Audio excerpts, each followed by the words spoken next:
Welcome to Famished for More. It's your girl Misha here. Today's episode, I just want to come and say don't grow weary.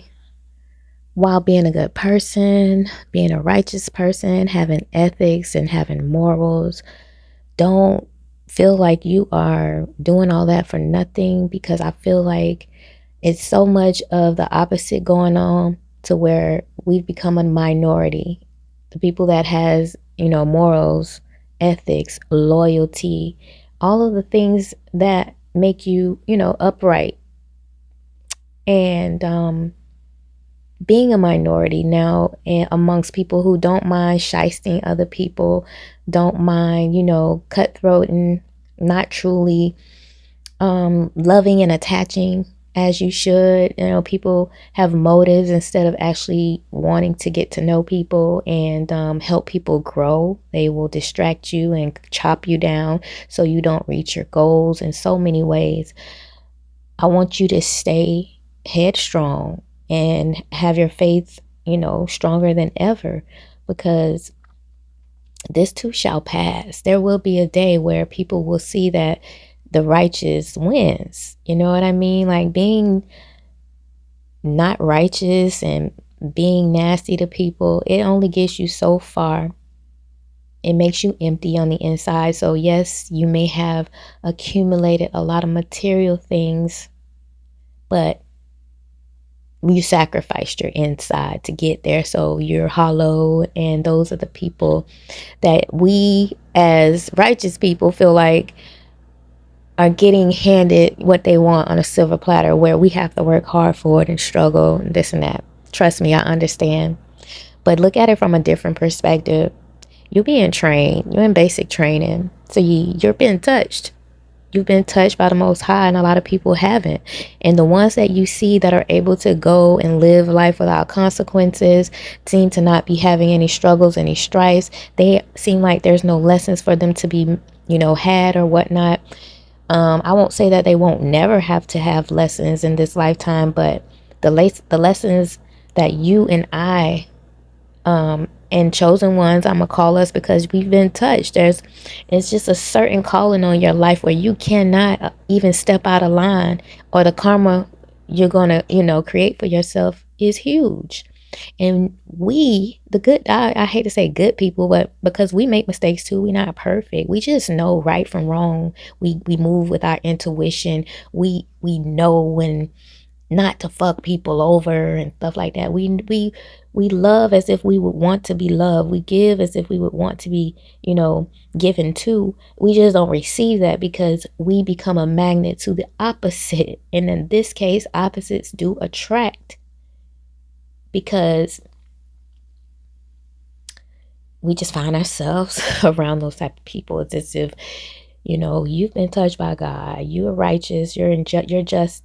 You're not unjust. You walk upright, treat people like you want to be treated, but then somehow you are thrust in the lives of people that are the total opposite. I truly believe, that we are placed in those people's lives to teach them a lesson, to teach them how to be better by example. But it's also a karmic trick for them, because we are touched by God and God places us into these people's lives. It's up to them, because we all have free will, to use us as the gift that we are. Now, if they utilize it the right way, they will see how Saturn, aka karma, will be a giver of great things to them. But if they do the opposite of one of God's chosen kids, then Daddy Saturn will treat them the opposite. They will get ass whoopings and thrashings and lashings for fucking over a chosen person that God strategically placed in their life to help them elevate, evolve, or heal in some way. So that, I truly believe, that's the reason why we're placed in these people's lives. But it's still up to us to allow certain treatment that those people give. You don't have to allow those type of things to happen just because you are a chosen one. That don't mean let somebody beat all over you. And you have to know when to release people and move on. and let them find their own. It's like, okay, my time is up here, obviously, because it's just not, and so let me move on. Don't try to force it, because it only makes your lessons and your karmic, retribution harder, because you're trying to hold on to something that your assignment is over. Whether it's a job, a person, a place, or a thing, you're holding on to it when the assignment was over. So now you are going to start receiving the bad side of being involved in this, or a person or whatever. But anyways, back to my main messages. You can see all of that. You think, wow, the bad people just always get rewarded. Good people always go through shit. They lose the best things, and they lose their life, they lose their health, they lose so much stuff. And a lot of it is because we be too good for our own self, right? Meaning self-sacrificing, not seeing the signs, not being plugged in with the Most High when you know the assignment, when you're given the cue that the assignment is over and to leave and move on to the next thing. So a lot of things will be brought onto us. Again, energetically, it could be health wise, it could be financial. You'll start seeing that the flow has stopped up because you're still at an assignment that God has placed you to move out of and move to the next. I want you to stay with your spirits up, because even though this journey is a hard one, it is so worth it. You don't want to be like the rest of them. They're walking around clueless. The NPCs, a lot of people will never wake up in this lifetime to be a good person, to understand that what they're doing is not of a righteous person. That's not that's not in your control.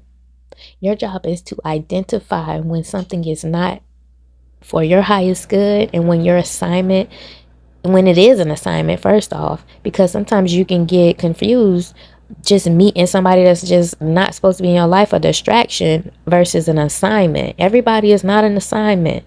So once you can keep getting more in tune with your inner self, your higher self, your connection to the Most High, you'll have a better, radar, let you know when you are in the presence of somebody that God has sent you to help, versus someone that the enemy has sent to distract you, to take you off your path, to get you in a low vibration, to get you stuck on a loop that you don't need to be on. But I just want to say, don't grow weary, like Galatians 6:9. Don't grow weary while doing good, because in due season you will receive your harvest if you don't give up. So don't ever give up when you feel like you're not seeing any sprouts in your garden yet. Everything happens under the ground where you can't see it. And that's when you start seeing the 3D, the sprouts, aka. But just know, just because you don't see things sprouting yet, don't mean the work is not being done under the soil. Under the soil is you working on your spirit, nurturing your belief, your faith, and accepting, and sitting in anticipation of these sprouts that are coming up, which is your harvest. You just continue to walk on the righteous side and know everything will work out in your favor.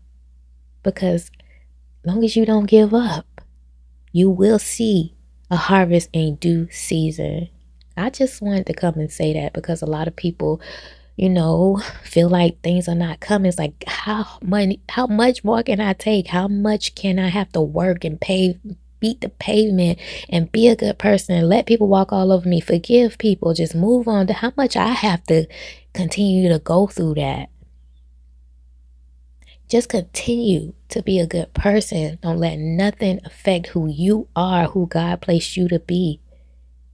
Don't add nothing bad to you by changing who you are to fit the mold of others. And in due season, you will see your harvest. Just don't give up. I'll see you in the next one. And until then, peace, love, and happiness.